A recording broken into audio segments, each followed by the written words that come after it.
করবো করবো করে করা হয় নাই, কিন্তু না কইরা থাকা গেল না। বাংলাদেশের সাথে আমেরিকার ট্যারিফ আলোচনা চলতেছে, মানে আমেরিকার বাজারে বাংলাদেশে পণ্য ঢুকতে হইলে সেটা গার্মেন্টস হোক, চামড়া হোক, যেটাই হোক, কত ট্যাক্স দেওয়া লাগবে। মানে আমেরিকা তার দেশে ঢোকা সব পণ্যের উপরে অতিরিক্ত ট্যাক্স বসাবে সব দেশে। আগে এই ট্যাক্স ছিল 0 বা 5%, সেইটার ট্যাক্স বা ট্যারিফ হয়ে যাবে 20% বা 30% বা তারও বেশি।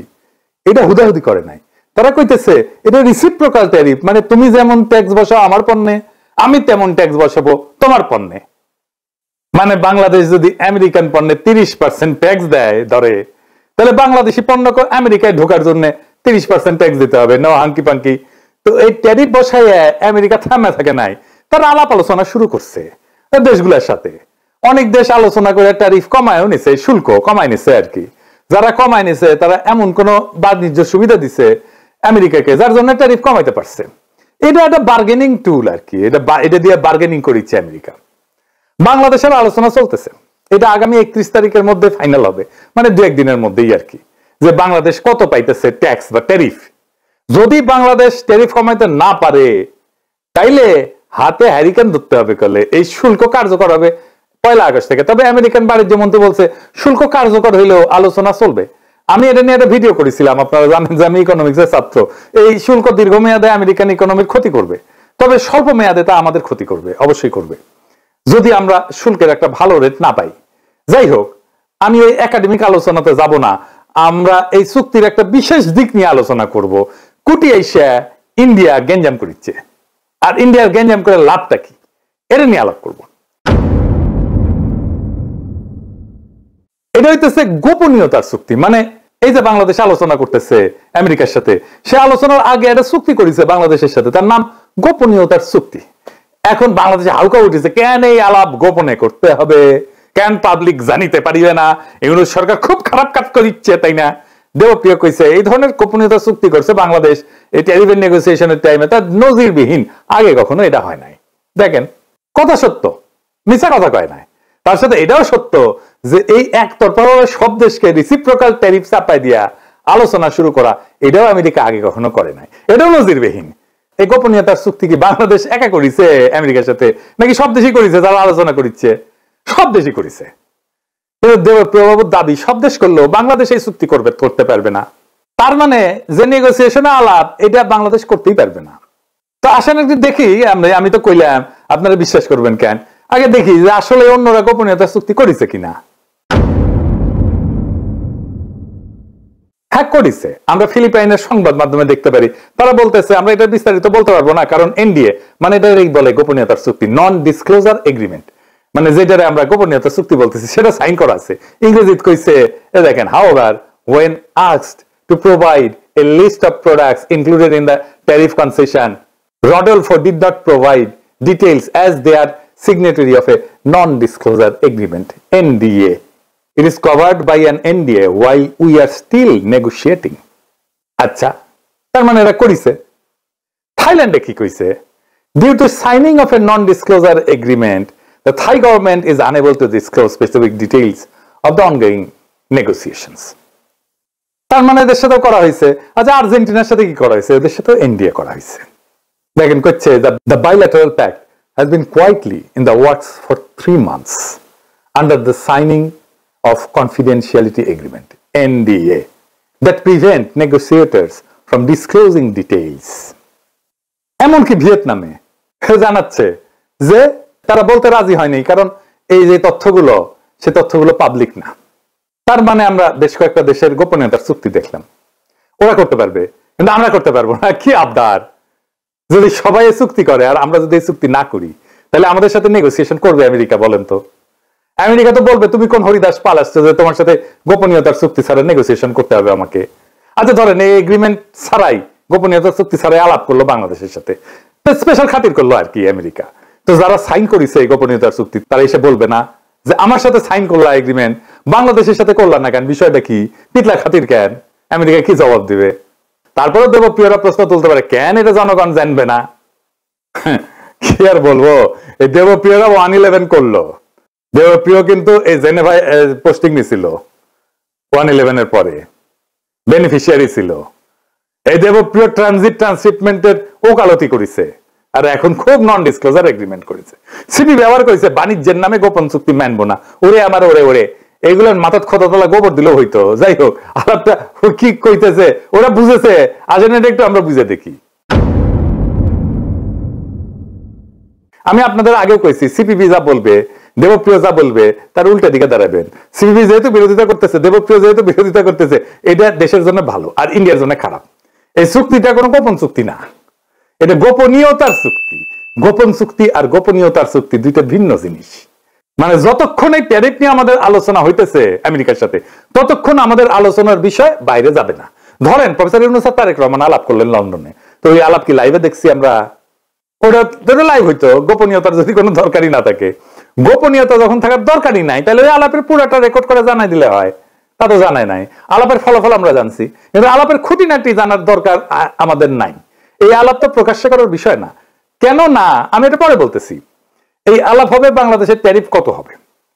এই ট্যারিফ যদি কমে, তাহলে আমেরিকাকে তো কিছু দিতে হবে। সেটা কি কি দেওয়া হবে সুবিধা হিসেবে, তার সবকিছুই দুই দেশের মানুষই জানবে যখন চুক্তিটা হয়ে যাবে। কিন্তু এই আলোচনার প্রসেসের মধ্যে যা আলোচনা হবে, এই সময়টায় কিছু জানানো যাবে না, কারণ অন্য দেশও আলোচনার মধ্যে আছে। তারা যদি জেনে যায় আমরা কি আলোচনা করতেছি, তাহলে তো আলোচনার ফলপ্রসূ হবে না। প্র্যাকটিক্যাল কারণে এটা বার্গেন, তো অনেক দেশের সাথে বার্গেন করতেছে আমেরিকা। ধরেন আমরা যাই না গেলাম কিনিয়া, ইন্ডিয়ার সাথে বার্গেন করতেছে আমেরিকা। আমরা তো ইন্ডিয়া চাইতে ভালো কন্ডিশন দিব আমেরিকাকে, তাই না? খুবই ন্যাচারাল এটা। তো বাংলাদেশ যা দিতেছে আর পাইতেছে, এটা আমাদের সাথে যারা কম্পিটিশন করে আমেরিকার মার্কেটের জন্য, তারা যাই না গেলে তো আমাদের বিপদ। আমরা তো নেগোসিয়েশন করতে পারবো না। ইন্ডিয়া তো সুবিধা নেবে এটার, কারণ ইন্ডিয়া তো ওই মার্কেটে আমাদের কম্পিটিটর। বাংলাদেশ যদি যুক্তরাষ্ট্র বা পশ্চিমা শক্তির কাছে ফেভারেবল ট্যারিফ না পায়, তাহলে সেই শূন্যতা পূরণে ভারত চূড়ান্তভাবে উপকৃত হবে। অর্থনীতিতে হবে, রাজনীতিতে হবে এবং আঞ্চলিক প্রভাব বিস্তারে হবে। এই পুরো প্রক্রিয়া এক ধরনের সফট ডিইন্ডাস্ট্রিয়ালাইজেশন এবং স্ট্র্যাটেজিক ডিপেন্ডেন্সি হবে বাংলাদেশের ইন্ডিয়ার উপরে, যদি এই ট্যারিফ নেগোসিয়েশনে আমরা হেরে যাই।